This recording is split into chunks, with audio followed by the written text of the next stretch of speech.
जय माता दी। ओम नमः शिवाय। आज हम पढ़ रहे हैं गणेश चतुर्थी विधि और व्रत कथा। भाद्रपद मास की शुक्ल पक्ष की चतुर्थी गणेश चतुर्थी के नाम से प्रसिद्ध है। इस दिन प्रातःकाल स्नान आदि से युक्त होकर सोना, तांबा, चांदी, मिट्टी या गोबर के गणेश की मूर्ति बनाकर उनकी पूजा करनी चाहिए। पूजन के समय 21 मोदकों का भोग लगाए तथा हरित दुर्वा के 21 अंकुर लेकर निम्न 10 नामों पर चढ़ाने चाहिए। गणपति, गौरी सुमन, अघनाशक, एकदंत, ईशापुत्र, सर्वसिद्धप्रद, विनायक, कुमार गुरु, ईशबाहुक और मूषक वाहन संत। तत्पश्चात 21 लड्डुओं में से 10 लड्डू ब्राह्मण को दान देने चाहिए और 11 लड्डू स्वयं खाने चाहिए।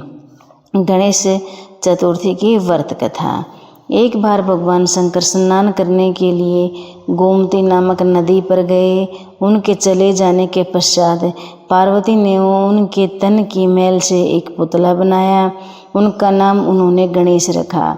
गणेश को द्वार पर एक मुद्गल देकर बैठाया कि जब तक मैं स्नान करूं किसी पुरुष को अंदर मत आने देना।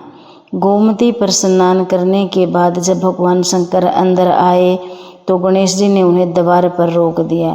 क्रुद्ध होकर भगवान शंकर ने उनका सिर धड़ से अलग कर दिया और अंदर चले गए। पार्वती जी ने समझा कि भोजन में विलंब होने के कारण शंकर जी नाराज हैं। उन्होंने फौरन 2 थालियों में भोजन परोसकर शंकर जी को और गणेश जी को पुकारा। शंकर जी ने 2 थाल देकर पूछा, दूसरा थाल किसके लिए लगाया है? पार्वती जी बोली, यह दूसरा थाल पुत्र गणेश के लिए है जो बाहर पहरा दे रहा है। यह सुनकर शंकर ने कहा, मैंने तो उनका सिर काट दिया। यह सुनकर पार्वती जी बहुत दुखी हुई और प्रिय पुत्र गणेश को पुनः जीवित करने की प्रार्थना करने लगी। शंकर जी ने तुरंत ही पैदा हुए हाथी के बच्चे का सिर काटकर बालक के धड़ से जोड़ दिया। तब पार्वती जी ने प्रसन्नतापूर्वक पुत्र पति को भोजन कराकर स्वयं भोजन किया। यह घटना भाद्रपद शुक्ल पक्ष की चतुर्थी को हुई थी, इसीलिए इसका नाम गणेश चतुर्थी पड़ा।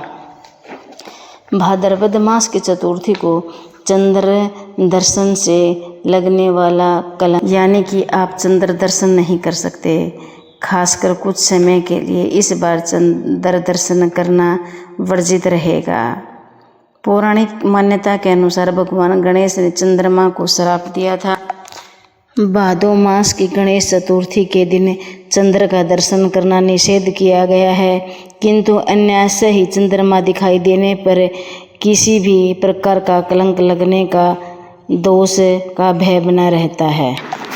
गणेश जी की दूसरी कथा। पौराणिक कथा के अनुसार एक बार देवता कई विपदा में घिरे, तब वह मदद मांगने के लिए भगवान शिव के पास आए। उस समय शिव के पास कार्तिकेय तथा गणेश जी बैठे थे। देवताओं की बात सुनकर शिव जी ने कार्तिकेय व गणेश जी से पूछा कि तुम में से कौन देवताओं के कष्टों का निवारण कर सकता है। तब कार्तिकेय व गणेश जी दोनों ने समय को इस कार्य के लिए सक्षम बताया। इस पर भगवान शिव ने दोनों की परीक्षा लेते हुए कहा कि तुम दोनों में से जो पहले पृथ्वी की परिक्रमा करके आएगा वही देवताओं की मदद करने जाएगा। भगवान शिव के मुख से यह वचन सुनते ही कार्तिकेय अपने वाहन मोर पर बैठकर पृथ्वी की परिक्रमा करने के लिए निकल गए, परंतु गणेश जी सोच में पड़ गए कि वह चूहे के ऊपर चढ़कर सारी पृथ्वी की परिक्रमा करेंगे तो इस कार्य में उन्हें बहुत समय लगेगा। तभी उन्हें एक उपाय सूझा। गणेश जी अपने स्थान से उठे और अपने माता पिता की 7 बार परिक्रमा करके वापस बैठ गए। परिक्रमा करके लौटने पर कार्तिकेय समय को विजेता बताने लगे। तब शिव जी ने श्री गणेश जी से पृथ्वी की परिक्रमा न करने का कारण पूछा। तब गणेश जी ने कहा, माता पिता के चरणों में ही समस्त लोक हैं। यह सुनकर भगवान शिव ने गणेश जी को देवताओं के संकट दूर करने की आज्ञा दी।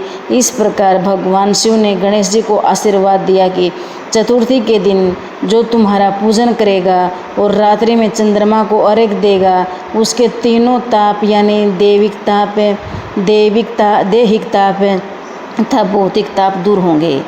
इस व्रत को करने से व्रतधारी के सभी तरह तरह के दुख दूर होंगे और उसे जीवन के भौतिक सुखों की प्राप्ति होगी। चारों तरफ से मनुष्य की सुख समृद्धि बढ़ेगी, पुत्र पौत्र धन ऐश्वर्य की कमी नहीं रहेगी। ये थी गणेश चतुर्थी की वीडियो। अच्छी लगे तो चैनल को लाइक और सब्सक्राइब करें।